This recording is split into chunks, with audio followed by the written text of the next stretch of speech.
We are witnessing Newspeak in Gaza. In George Orwell's dystopian novel 1984, Newspeak refers to the propagandistic language characterized by inversion of customary meanings. War is peace, peace is war, etc. I wonder what Orwell would have made of his nightmare becoming a reality.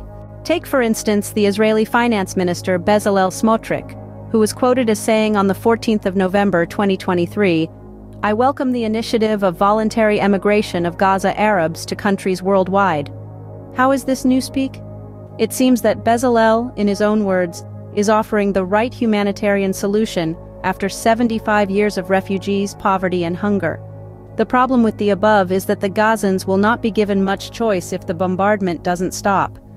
It's a choice of being killed or becoming a refugee for a second time. So, when we hear voluntary emigration, we should think of ethnic cleansing, which is prohibited under international law.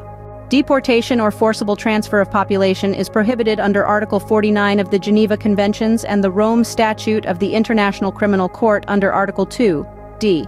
Article 49 of the Geneva Convention states, individual or mass forcible transfers, as well as deportations of protected persons from occupied territory to the territory of the occupying power or to that of any other country, occupied or not, are prohibited, regardless of their motive.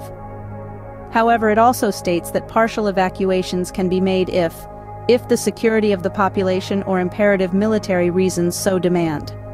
It does then go on to add the caveat, such evacuations may not involve the displacement of protected persons outside the bounds of the occupied territory, except when for material reasons it is impossible to avoid such displacement. It seems that Benjamin Netanyahu is having trouble controlling his ministers. First, he had to suspend the heritage minister, Amihai Eliyahu, from further cabinet meetings after he appeared to support a nuclear strike on Gaza in a radio interview. Now Bezalel Smotrich has tried to encourage ethnic cleansing, albeit using a slightly more nuanced Newspeak. So, train your ears to hear Newspeak and engage your capacity for critical thought before believing the sincerity of Israeli politicians. There would be nothing voluntary about Bezalel's migration, which in his vision would probably mean the Sinai, making the descendants of the 1948 Nakba refugees a second time. We will not go down in Gaza tonight.